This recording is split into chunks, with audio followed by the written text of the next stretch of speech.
Ayan, magandang hapon po sa ating lahat. My name is Deo Balbuena, ang tunay ko pong pangalan. At kilala po ako bilang isang Diwata Pares. Nandito po kami para mag-file po ng COC para po sa vendor party list. At isa po ako sa mga nominado. So maraming salamat po at magandang hapon ulit sa ating lahat.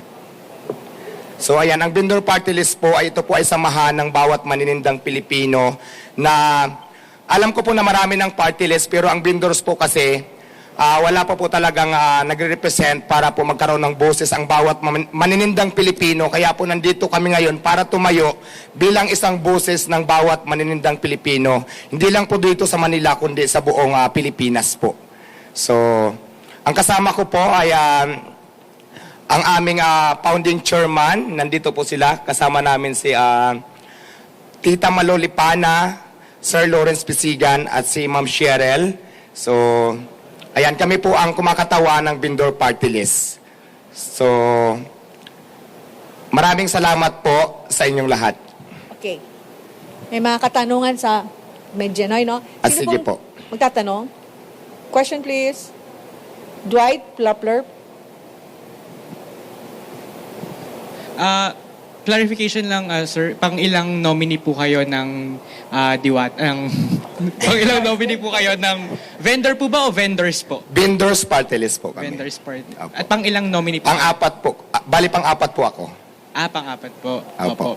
At kung makapasok po ang Diwata, ang vendor, sorry. Kung makapasok po ang vendor sa Congress, ano po yung specific legislation na gustong i-push ng inyong grupo? Ayan, ang advokasya po kasi ng vendor party list ay tulungan iangat ang bawat maninindang Pilipino. So, yun po. Magtatayo kami ng kooperatiba para na kung saan mas hindi mahirapan lumapit yung bawat maninindang Pilipino. Tapos, mayroon din kaming gagawin mga advokasya namin na yung mga vendors na kailangan natin iayos, lalo na po katulad sa akin, dati lang po ako street vendors, doon po, yun po ang isa sa mga tututukan ko din para po, yung walang mga pwesto, pwede natin tulungan para magkaroon ng mga pwesto, abot lang din sa kanilang makakaya. So, ganon. Sino pa po? Meron pa magtatanong? Wala na. Sa ABS-CBN po may magtatanong. Hi, magandang hapon, Diwata. Sino yung first three nominees ninyo? Ayan, yung first three nominees po namin, kasama ko sila, nandyan sila ngayon. Binanggit ko kanina, si Tita Malolipana, Sir Lawrence Pisigan, at saka si Ma'am Cheryl. So, sila po yung tatlo. Oo, bakit ikaw yung mas pinagsalita nila ngayon? Kasi alam ko din naman na mas marami magtatanong pag nandito para sa akin. Kaya ako yung umakyat talaga. Nag-voluntary para umakyat dito na ako na lang yung magsalita. Okay. Tapos isa na lang, Diwata, yung vendors party list, kapag nangyari na natuloy sa Kamara, ano specifically yung isusulong yung panukalang batas? Kasi marami ng party list groups ang nagre-represent sa mga maralita, sa mga mabababa na mga ang trabaho o ang kabuhayan, ika nga. Ayan, ang mga batas na tulad ng sinabi ko kanina, na magkaroon, kasi diba sa dami ng party list, pero wala pa po kasi nagre-represent ng vendor party list. Nandito kami ngayon para maging boses sa lahat po ng mga vendors, para tulungan po, magtulong-tulong kami para may angat po ang mga vendors sa buong Pilipinas. Okay. Meron pa pong magtatanong? Robert Mano. Teleradyo po yan, Mr. Diwata. Hi sir, magandang hapon. If ever lang ba mabigyan kayo ng pagkakataon na makapagsilbi, makakuha kayo ng pwesto sa Kamara pagdating ng halalan sa Mayo, paano ninyong hahatiin yung oras ninyo? Let's say for example, dahil nominado din po kayo dito, kahit na pang-apat kayo, it would entail a lot of works, di ba? Kailangan nyo pong pag-aralan yung mga panukalang batas na isusulong ninyo. Hindi po ba magiging hadlang ito para doon sa mga negosyo nyo naman na pinapasok ngayon? Hindi po, kasi sa business ko bilang isang Diwata Pares, may mga tao naman po ako na nag-handle na mapapagkatiwalaan ko. Kaya yung oras ko, kaya naman po i-divide kung saan dapat So, binibigyan nyo ng garantiya yung publiko na ano po ang mas focus ninyo ngayon na dahil tinanggap ninyo yung nominasyon, yung pagtitinda po natin, pagiging vendor o yung mga advocacies at panukalang batas na isusulong ng inyong pong party list group? Siyempre magpo-focus tayo sa party list, pero hindi naman pwedeng pabayaan ko din yung tindahan ko. So, yun. Bibigay po ba kayo ng Anli Pares sa Kamara? Ay bakit hindi kung gusto nila?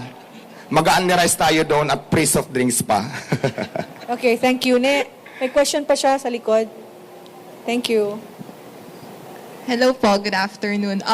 Since kayo po yung fourth nominee ng Vendors Party List, ano po yung nag-udyok sa inyo para sumabak po dito po sa party list and sa...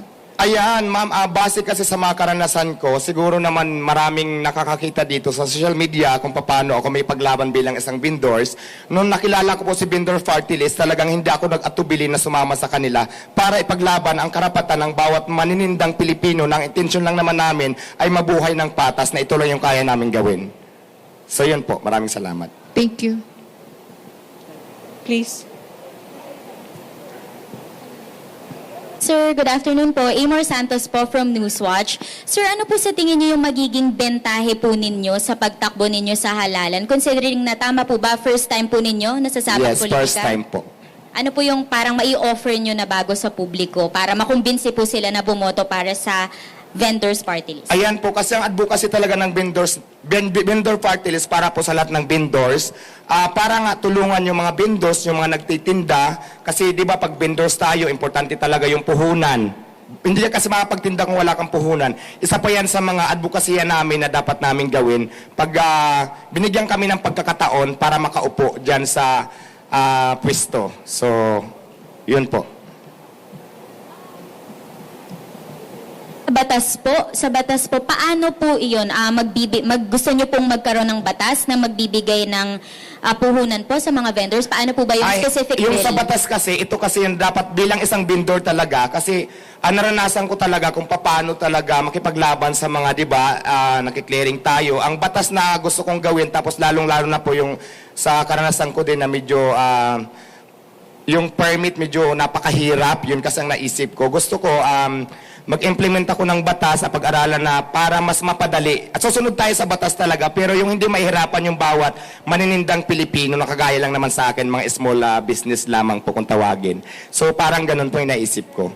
Tapos yung tulungan yung mga vendors na, di ba, yung iba sabi ko nga, yung mga nasa kalsada, ayusin natin na hindi naman dapat yung basta na lang kukunin yung mga paninda, di ba, kasi lahat naman yan pinaghirapan, yung iba niya iutang pa yung puhunan. Isa pa yan sa mga naisip ko na gagawin ko para makatulong sa bawat maninindang Pilipino. Okay, thank you. Last question, please. Sige, ha. Yung nasa dulo na girl. Papas lang po ng microphone. Question lang po, paano nyo po nakilala ang Vendors Party List? At kayo po ba ay voluntary na sumama po na maging fourth nominee or inimbitahan po kayo? Voluntary po akong sumama kasi last year ko pa silang nakilala, tapos yun nga, napag-usapan namin regarding sa vendors. Ako mismo yung voluntary sumama kasi gusto ko din talaga, tulad ng sinabi ko kanina, na magkaroon ng boses yung bawat maninindang Pilipino para ipaglaban din naman yung karapatan ng bawat manininda. Kaya po sumama ako ng kusa sa kanila para mag-volunteer. So yun po, ma'am. Maraming salamat. Maraming salamat. Okay, sino pa po? Sir, isang question lang. Can you tell us lang background lang po ng Vendors Party List? Kailan po siya finorm? Ayan, yung vendor party list po, Samahan ng Maninindang Pilipino. Nag-umpisa ito noong June 24, 2022. Tapos na-registered namin ito noong January 10, 2024. So, yun, doon po nabuo ang samahan namin. Ang mga miyembro nito ay street vendors, tapos yung mga nagtitinda sa palengke. Tapos mayroon din naman, member kami na hindi siya vendors, pero ang willing silang tumulong sa mga vendors din na may angat yung bawat manininda. So hindi lahat ng member dito, mayroon din mga ilan-ilan na hindi sila literal na nagtitinda. So, pero ang advocacy is para makatulong sa bawat maninindang Pilipino. Thank you po. Thank you po. Sir, magpapicture. Yung ano po, dali niyo dito sa gitna.